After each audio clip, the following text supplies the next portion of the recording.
Hey everybody, it's Jason Blaha here, and once again it is time for an upper body day.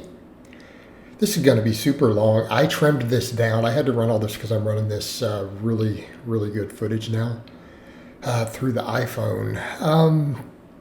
I have to run it through another piece of software before I can even voice over it. I tried to trim this down and we're over 22 minutes, 23 minutes. I trimmed out all the walking back and forth of the camera. This is just how much volume I'm doing. All right. I absolutely appreciate all the compliments. A lot of people are like, wow, you look a lot different. And I'm still going to keep improving. Like, I am so far from where I plan on being this coming year. You know, we need to really tighten up that waistline. I've got to keep stripping down the body fat. And that loose skin will tighten up more. It's already tightening up a little.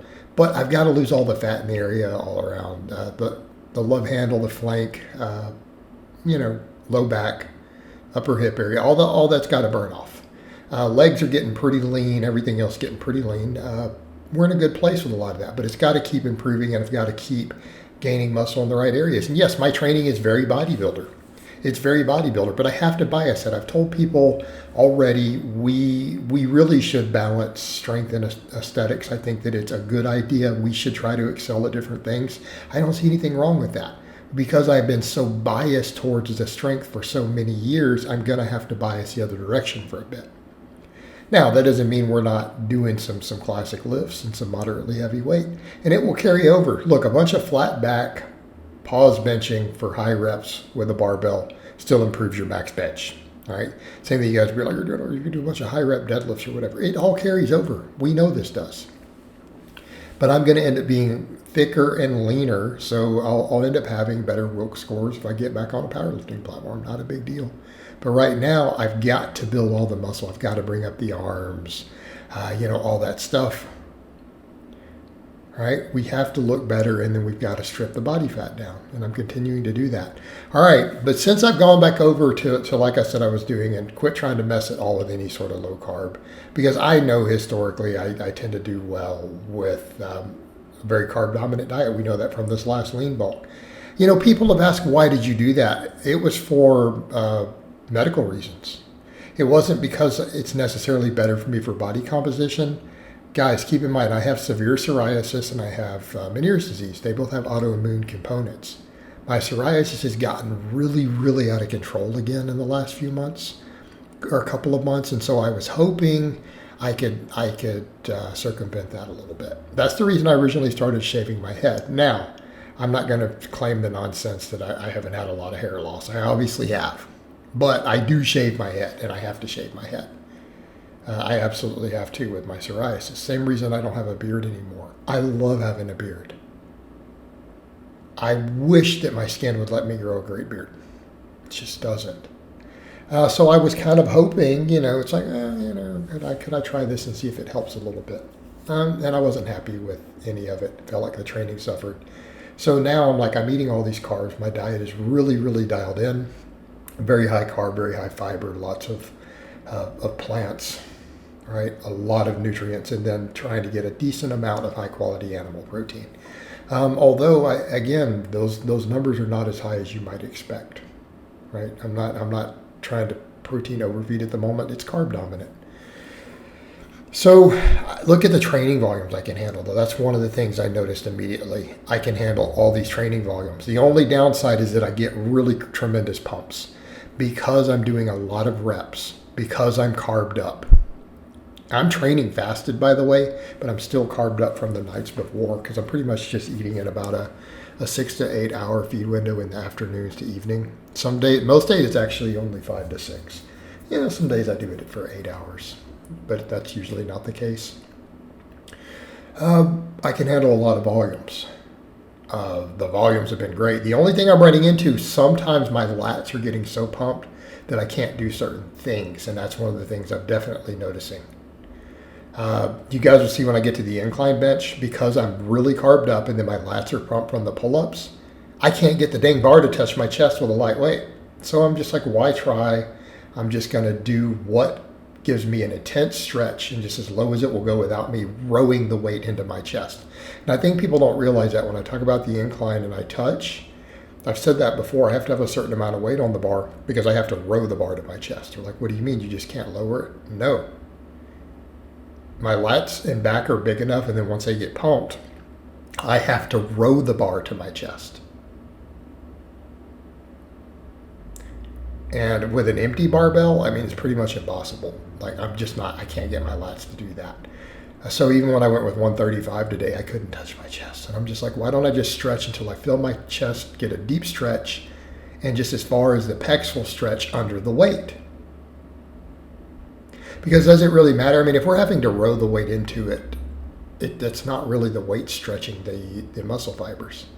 So I just let the weight stretch it as far as it will go with a passive stretch. So people are like, no, I'm not resisting. I'm letting the weight push down when I get to those. It just is what it is.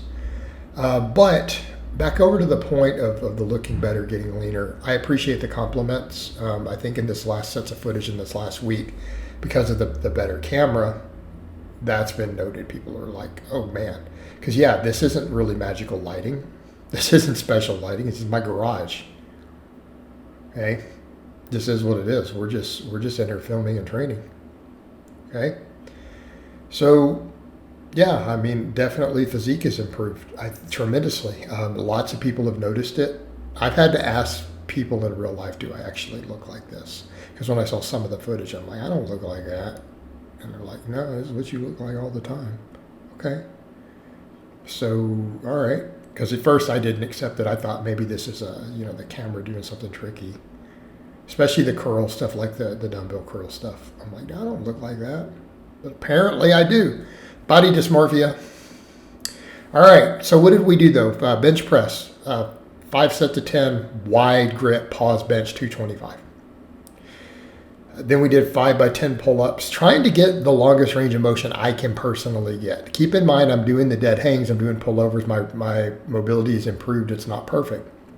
I freely admit that. I want to continue to improve it, but weighted stretching movements and hangs and all this stuff is all we can do. All right. All right, but you guys will notice here on the incline, I mean, I'm just coming down to where it gives a deep stretch, and then I come back up. So if people are like, are you intentionally stopping? No, I am going as low as really as it will let me. So what you guys see me do a lot of times when I get a heavy weight and do it and pause it, and it hurts because I'm literally rowing the weight into my chest. I can't do that, 1, with a light weight, 2, when I have a really big back pump. When I was doing lower carbs, I could do it. But now that my lats and back are tremendously pumped and they're carved up, they're too thick. I just can't touch the bar to my chest. It won't touch. And that's okay, because guess what? My pecs, even with that light weight doing, the high reps here, I got a tremendous chest pump. Like I felt it pump, I felt it burn, I felt the pecs fatigue. My pecs actually were giving out on these sets. Like they were working really hard. So I'm still getting the benefit. Do I wish I had more range of motion? Yes. And for people who are like, why are you going a little closer instead of being way outside the rings? Because I found I could actually get a little deeper. I tried to test it to see what I could do with the empty bar. And my passive range of motion, just a passive stretch, was actually deeper with this grip. So that's what I went with. So again, some of that I'm just kind of pausing there. Notice my face. Yeah. I mean, again, the chest is being worked really hard. So, I mean, I may not be happy with that, but I'll work with it. But just so that I clarify for people, that is my full range of motion. And while my ranges of motion were getting better with all this mobility stuff, some of it's once I'm pumped up in all the carbs, it's probably making me look better. It's simply not there. Just my back and scapula get in the way. But I'm still getting a tremendous stretch. And I'm still doing mobility work and stretching and stuff. And we'll just see how it all continues to go. But my shoulder health feels good. None of my shoulders hurt, so that's great. All right, curls. After that, so we did just 3 sets of the incline and then 3 sets of the seal rows. And I do the seal rows with the McDonald bar for those curious. All right. I want to build the volume up on those, but I'm doing so much other work that it's like, that's just a little extra chest and back volume from a different angle. getting what I can, but then at a certain point, my pecs are getting so fatigued that I'm losing reps there. So next set of supersets, we do 5 sets of standing barbell curls, do a full range of motion. Notice again, I'm taking those to the longest range of motion possible. I lean forward so that I can lock the elbows out at the bottom, and then I bring it up to my face. I superset that with pullover, so it's like roughly 10, I think it was all 10s for the curls. And I'm doing those fairly strict and controlled compared to a lot of times in the past. And then I do 12 reps. I'm right at 12 reps with the 55 for the plate pullover. All right, again, and I get a lot of stretch on this. And again, this has helped my range of motion and mobility. You know, I've had some people say, how low should we go on that? As low as you can. I'm going as low as I can. It's lower than I used to be able to do. So it's improving, but it could take me a very, very long time for that to continue to improve where I want it. But the point is, we are making slow but some progress on the ranges of motion and mobility. But the important thing is all my joints feel good. So with this style of training I'm doing now, I'm noticing everything is now feeling good, but I'm getting DOMs all the time. My pecs, my biceps, they're getting DOMs every workout. My lower body still has DOMs from Tuesday. Quads, hamstrings, they're all sore. But my volumes are very, very high. We're training very hard. But the thing is, nutrition is dialed in, so we're recovering from it. But yes, guys, this stuff is going to be long. I don't know that I'm going to want to talk through this entire thing. There may come a point coming up in this vlog where I'm just like, I don't want to talk anymore. You guys can watch the training if you want. It's over 20 minutes, and I'm going to run some reels and shorts to link it all back to it, to get traffic back over to it, and for people to see individual lifts that they want to see, because a lot of times people just want to see that. They get their own views. But again, 5 sets of barbell curls supersetted with 5 sets of pullovers. Up next, we did the same thing, Skullcrushers. I got 12 to 13 reps on every set, and then we did strict dumbbell curls with it. And that's the thing that gets me. Some of this curling footage, I look at it and go, is this really what I look like? Like, why don't I see it in the mirror? But then that's the thing. So I have to ask other people. And I think a lot of you can relate to that with body dysmorphia. Because I've had multiple clients, not just followers. I think I've had clients be like, yeah, can we start working nutrition a little bit more? Man, coach, you're looking really good. And that's hard for me to say. I mean, here's the thing, guys. I'm saying that, but that's not easy for me to spit out. I don't accept those sort of compliments easily. And it's funny, it's my personality. It's difficult for me to accept those sort of compliments. They're almost embarrassing to me. Okay, I want to be clear. And I'm used to it happening in public. I mean, people obviously think I'm a bodybuilder in public. I'm used to that happening, and it's okay. It's cool, everything, if it's a woman or something. Dudes usually stop you and go, oh, what protein do you take, man? You're huge, dude. You know, they want to know what supplements you take. Oh, Lord, as if that actually matters. But, you know, women will compliment. But, yeah, people think I'm a bodybuilder. But it's sometimes the compliments are a little awkward for me. And I think particularly online, because I think part of it, I've always had body dysmorphia. On top of it, I haven't focused on appearance that much previously. And then on top of that, I've gotten so many insults for years and years and years. Like, that's the funny thing.